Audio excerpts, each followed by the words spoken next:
Pada kenyataannya orang yang mereka pilih tersebut selamanya tidak layak memegang kendali kepemimpinan sebagaimana tulang rusuk tidak dapat ditegakkan di atas pangkal paha. Permisalan ini terang-terangan menunjukkan terjadinya kontradiksi antara sang pemimpin dengan yang dia pimpin. Atau bisa jadi permisalan ini menunjukkan dimulainya era pemerintahan otoriter dan lalim yang berkuasa menggantikan pemerintahan para raja yang suka menggigit sangat represif terhadap rakyatnya, yang berakhir dengan runtuhnya kekhalifahan Utsmaniyah. Menurut perkiraan saya, fitnah kesenangan atau kelapangan ini sudah berlangsung sejak sekian tahun yang lalu, bahkan sekitar seabad yang lalu. Fitnah ini ada kaitannya dengan apa yang saya sebutkan, yakni perubahan yang sangat mendasar pada sistem perpolitikan. Dari era raja-raja yang menggigit menuju periode pemerintahan lalim yang berorientasi menihilkan karakter umat risalah ini. Syekh Fitnah Duhaimah. Fitnah yang hitam, gelap, dan pekat Duhaimah inilah fitnah paling berbahaya di antara tiga fitnah yang ada. Berlangsungnya fitnah sebagai persiapan menjelang kemunculan Dajjal. Pola kalimat pada atsar dan hadits menunjukkan bahwa fitnah ini masuk dalam kategori fitnah-fitnah yang bersifat global yang menerpa umat Islam. Dapat dikatakan fitnah ini paling mirip dengan fitnah Dajjal. Sudah dimaklumi bahwa tiada satupun fitnah yang terjadi di muka bumi ini kecuali merupakan prakondisi menjelang kemunculan Dajjal, dan sekaligus fitnah terakhir dalam rangkaian fitnah-fitnah prakondisi ini adalah Ad-Duhaimah. Fitnah ini dianggap paling mirip dengan fitnah Dajjal karena pengaruh yang diakibatkan terhadap umat ini hampir sama dengan pengaruh fitnah Dajjal dan hampir sama pula sifat-sifatnya. Hadits ini menyebutkan sifat-sifat terpenting dari fitnah ini, di antaranya adalah sebagai berikut. 1. Fitnah yang bersifat umum. Fitnah ini menghantam seluruh kaum muslimin. Semua elemen kaum muslimi merasakan panas dari apinya, atau fitnah ini menerjang buana raya secara total.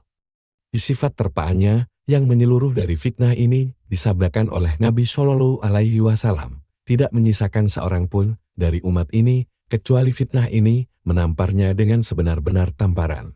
2. Fitnah yang senantiasa aktual dan lama berlangsungnya.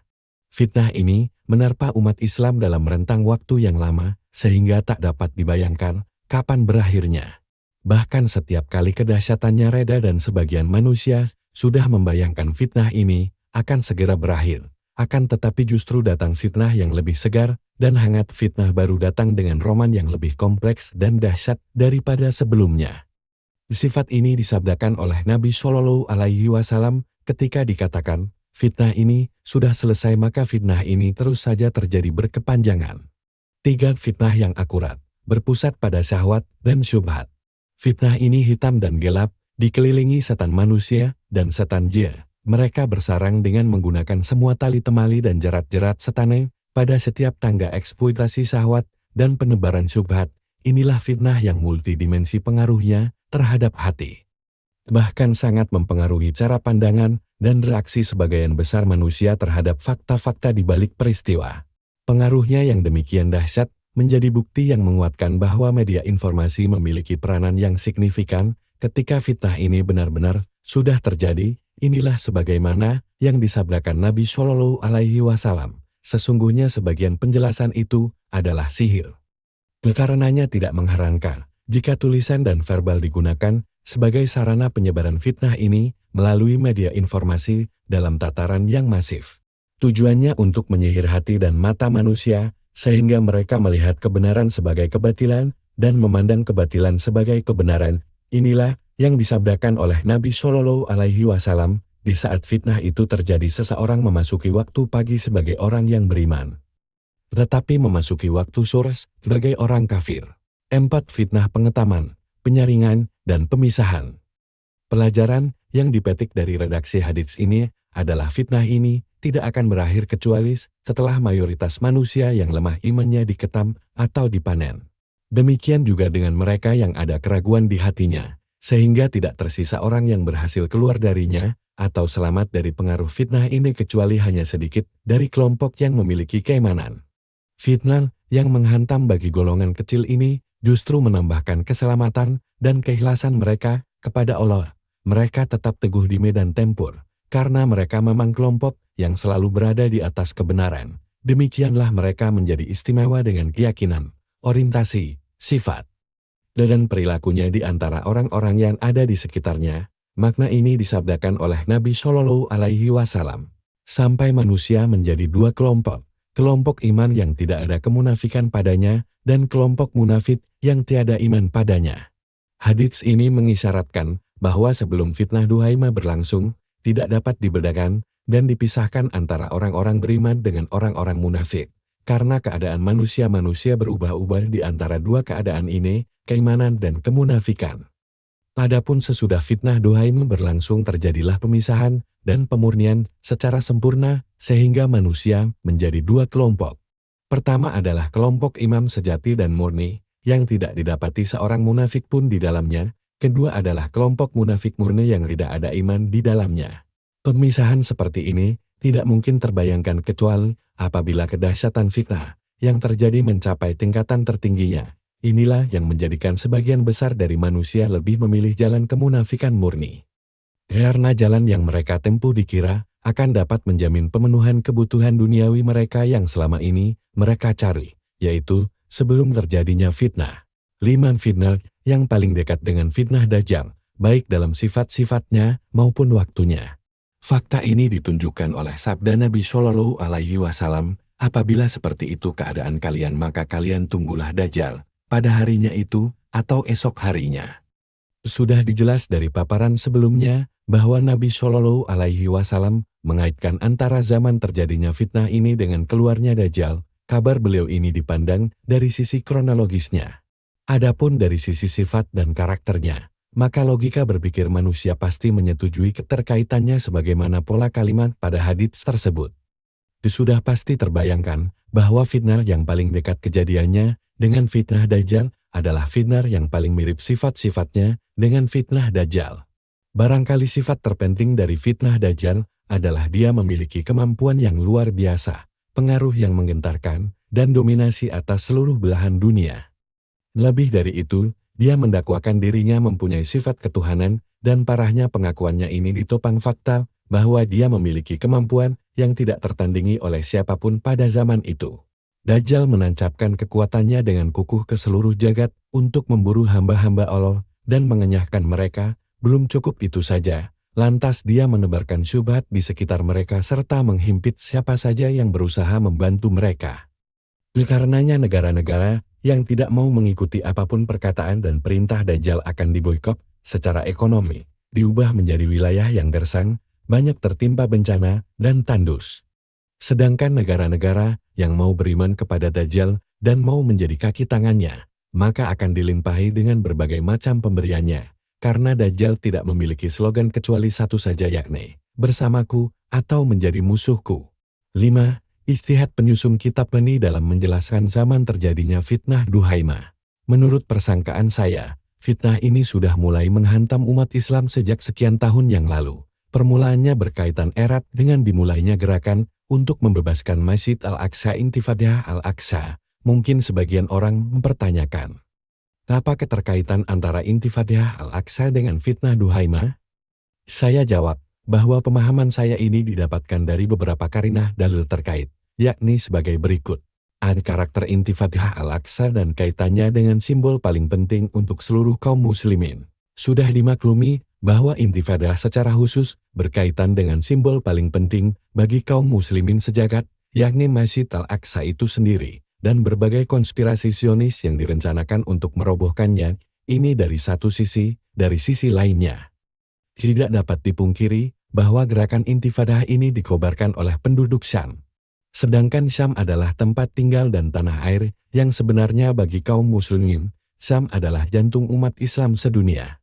Syam adalah tanah yang disucikan. Penduduk Syam adalah orang-orang yang senantiasa mempersiapkan diri untuk berperang. Dalam sejumlah atsar dan hadits dipaparkan bahwa penduduk Syam adalah barometer kebaikan dan keburukan manusia di seluruh muka bumi ini. Artinya, hilangnya kebaikan dari penduduk Syam maka tiada kebaikan pula pada umat ini secara keseluruhan.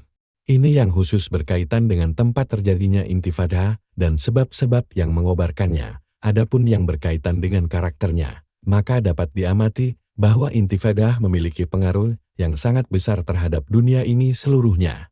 Intifadah menjadi berita utama dan tiada habis-habisnya memenuhi berbagai media informasi dunia selama bertahun-tahun. Lebih dari itu, Intifadah menjadi pusat perhatian bagi mayoritas negara, terutama negara-negara besar. Ini adalah fakta yang sudah jelas dan sudah diketahui bersama. Adapun hubungan antara Intifadah dengan fitnah Duhaimah atau keterkaitan antara Intifadah dengan fitnah itu tampak jelas dari berbagai arah.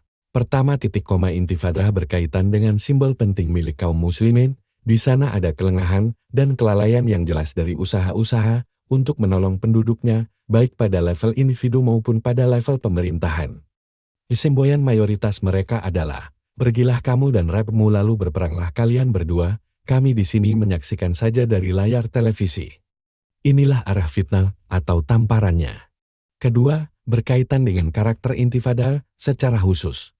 Sudah kita ketahui bersama bahwa untuk menghentikan Intifadah, telah dihelat sekian banyak konferensi, muktamar, kongres, maupun perundingan. Setiap konferensi justru menghasilkan fitnah yang baru bagi umat Islam.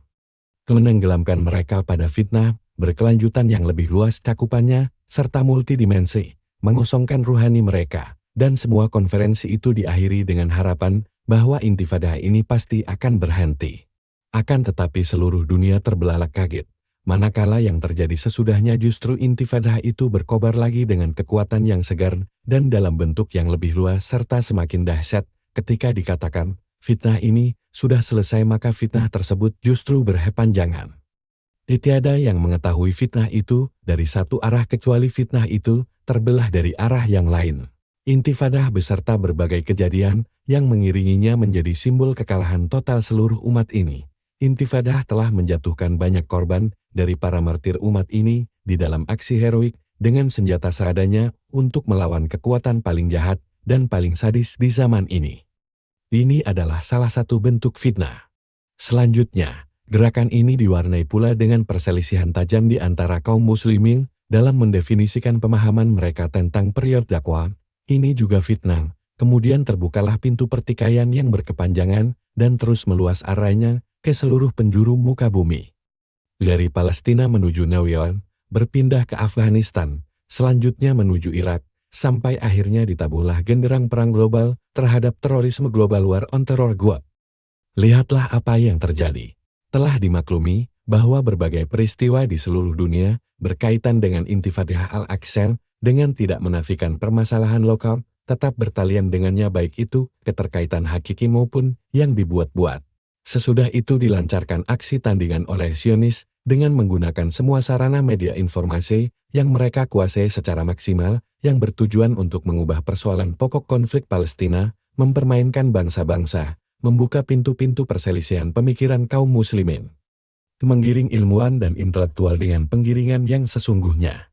Masing-masing dari mereka mengulurkan timbanya sendiri-sendiri, banyak manusia terjatuh di dalam tali syubhat, sehingga pada pagi hari mereka meyakini sesuatu, tetapi pada sore harinya mereka menentangnya habis-habisan. Ini juga salah satu jenis fitnah. Inilah kenyataan yang kita jalani. Inilah keterkaitan Intifadah Al-Aqsa dengan sekian banyak peristiwa internasional yang menerpa setiap muslim dimanapun mereka berada. Inilah perang pemikiran yang kompleks dan terencana, semua urusan ini.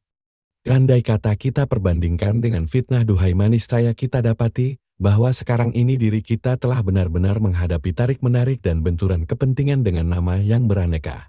Sejumlah hadits dan atsar yang secara terang-terangan menunjukkan hubungan antara Intifadah Al-Aqsa dengan fitnah Duhaimah. Inilah sejumlah hadits dan atsar, sebagiannya marfu sampai kepada Nabi Shallallahu Alaihi Wasallam dan sebagian yang lainnya adalah perkataan sahabat atau setidaknya ucapan tabiin yang menguatkan pernyataan saya tentang adanya keterkaitan antara dua perkara ini, Intifadah dan fitnah Duhaimah. Sejumlah atsar ini saya paparkan hanyalah untuk menguatkan pernyataan saya, bukan untuk memastikan datanya.